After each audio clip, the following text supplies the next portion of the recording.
نحمده ونصلي ونسلم على رسوله الكريم اما بعد۔ جامع الترمذی میں حضرت ابو ذر غفاری رضی اللہ تعالی عنہ کی حدیث ہے، انہوں نے نبی کریم صلی اللہ علیہ وسلم کی خدمت میں ایک مرتبہ عرض کیا، یا رسول اللہ اوصنی،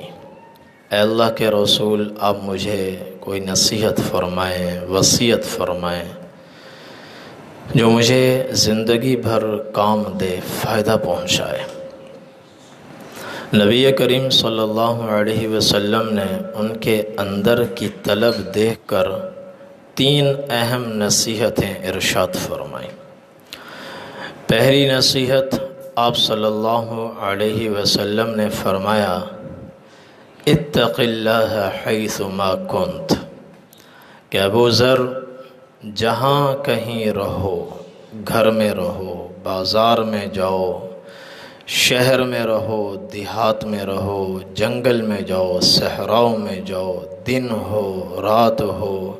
کچھ کرو، لیٹے ہو بیٹھے ہو، چل رہے ہو، ناپ تول رہے ہو، معاملہ کر رہے ہو، لے رہے ہو، دے رہے ہو، ہر حال میں اللہ سے ڈرتے رہو۔ تمہارے دل میں تقوی ہونا چاہیے، اور تقوی انسان کی کامیابی کی بنیاد ہے، اس کے بغیر انسان کامیاب نہیں ہو سکتا، بنیاد ہے۔ روزے کا مقصد اللہ تعالیٰ نے تقوی بیان فرمایا، اور قرآن کریم کی بے شمار آیات میں اللہ تعالیٰ نے تقوی کا حکم دیا اور فرمایا، اتقوا واتقوا لعلکم ترحمون، تقوی اختیار کرو تاکہ تمہارے اوپر اللہ کی رحمتوں کی بارش ہو، اور واتقوا اللہ لعلکم تفلحون، تقوی اختیار کرو تاکہ تم ہمیشہ کے لیے کامیاب ہو جاؤ۔ تو حضرت ابو ذر رضی اللہ تعالیٰ عنہ سے آپ نے فرمایا، اتق اللہ حیث ما کنت، ابو ذر کہیں رہو، اپنے اندر تقوی پیدا کرو اور اللہ سے ڈرتے رہو۔ اور دوسری نصیحت نبی کریم صلی اللہ علیہ وسلم نے فرمائی، وَأَتْبِعِ السَّيِّئَةَ الْحَسَنَةَ تَمْحُهَا، کہ ابو ذر جب تم سے کوئی خطا ہو جائے، غلطی ہو جائے، انسان ہے، کل بنی آدم خطاء وخیر الخطائین التوابون، کہ سارے بنی آدم، سارے انسان خطا کار ہیں، اور خطا کار لوگوں میں سب سے بہترین آدمی وہ ہے جو اللہ سے توبہ کرنے والا ہو، توبہ کرتا ہو۔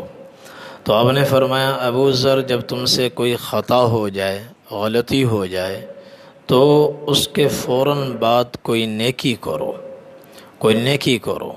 تاکہ برائی کا اثر ختم ہو جائے۔ برائی ہے، گناہ ہے، توبہ سے فوراً ہی معاف ہو جاتی ہے، لیکن کچھ نہ کچھ اس کا اثر دل پر رہ جاتا ہے، تو اس اثر کو دور کرنے کے لیے آپ نے فرمایا کوئی نیکی اضافی کرو۔ جو تم سے گناہ ہوا، اس کو ختم کرنے کے لیے کوئی ایسی نیکی کرو جو اس وقت تمہارے معمول میں نہ ہو، اضافی ہو، زائد ہو، تاکہ اس سے جو ہلکا پھلکا گناہ کا دھبا بھی باقی ہے وہ بھی دھل جائے، اور دل پہلے کی طرح چمک جائے، روشن ہو جائے، اور اطاعت و فرما برداری میں سستی نہ آئے، کاہلی نہ آئے، دل پہ ظلمت نہ چھائے۔ اور تیسری نصیحت آپ نے بڑی اہم فرمائی، فرمایا، وخالق الناس بخلق حسن، آپ نے فرمایا ابو ذر جب لوگوں سے ملو، عمدہ اخلاق کے ساتھ ملو، اچھے اخلاق کے ساتھ پیش آؤ، خندہ پیشانی سے ان سے گفتگو کرو، ترش روئی نہ ہو، اور کڑوا مزاج نہ ہو، تلخ جملے نہ ہوں، بلکہ نرم گفتگو ہو، اور چہرے پہ مسکراہٹ ہو، بشاشت ہو، اور کشادہ روئی کے ساتھ لوگوں سے ملو، معاملات کرو تاکہ تمہاری معاشرت بھی خوبصورت ہو جائے، دین بھی تمہارا خوبصورت ہو جائے۔ یہ 3 ایسی نصیحتیں ہیں کہ آدمی ان پر عمل کر لے تو اللہ کے ہاں بھی محبوب بن جائے اور لوگوں کے ہاں بھی محبوب بن جائے،